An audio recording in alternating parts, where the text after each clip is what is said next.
Hi, here we are today on the 10th of August. Just been at the Westwood today just to do an online consultation via Teams with a lime company in Wales, which worked out really well. And we're looking for the sort of lime mortar for this sort of thing here, where it's been repointed in the past with concrete, which isn't good, for the edges there of the roof. The walls, I'm not showing you the walls obviously, and then all of the floors, where we're going to use probably a limecrete floor. So we're going to go overboard with all of the breathable materials. So we're just talking through all that. I learnt a lot, and we're going to try and work out the price for that, all the things that we need, which I'm sure is going to be crazy expensive. We've also got to get it from the front here to the house, which is going to be a lot of wheelbarrowing, or we maybe look coming over the sides, I'm not sure yet. And also we've got to think about the timescales, because apparently before you can put wood down on the limecrete floor, it needs 3 months to, truly settle and dry out. So we can put wood tiles, stone flaggings and things like that down after about a month or so. So I have to admit, I hadn't really considered that. So the timings on all these things is messy, or long I should say.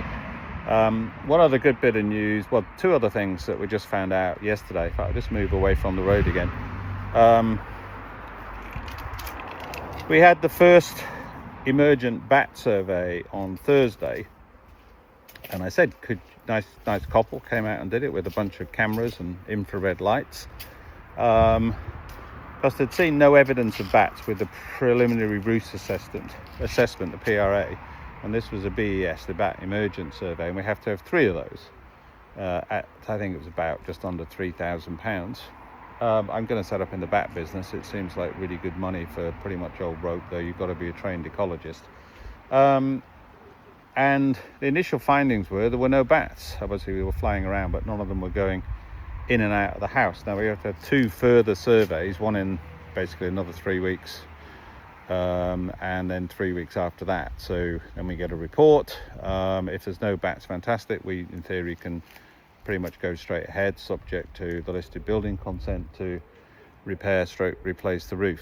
So that was really sort of good news. The other sort of more bad news was we had the report back from the conservation officer. She came round, we booked in a session for £500. She had a look round, made the appropriate noises, and then wrote back and said, well, we don't want you to change any of the internal stuff, we don't want you to do this, you can do that, so that's really potentially a bit of a blow. And the other big thing I should have said is we now own the house as of Friday, so we completed.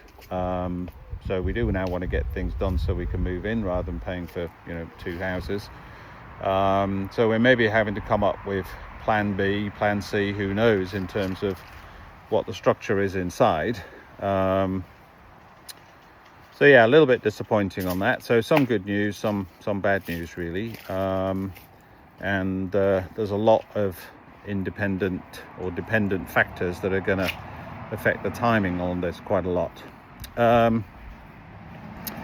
Anyway, so here we are back at the front, my car. We're going to try and cut some of this back so that we can turn around, get some more cars on, and obviously we had the gardeners starting to come in and clear the foliage off the building, and they'll pile up here, and then we'll go into a skip in the near future. So that's it for today. So I'm going to head back. I've got some work to do. I need to get moving. Cheers.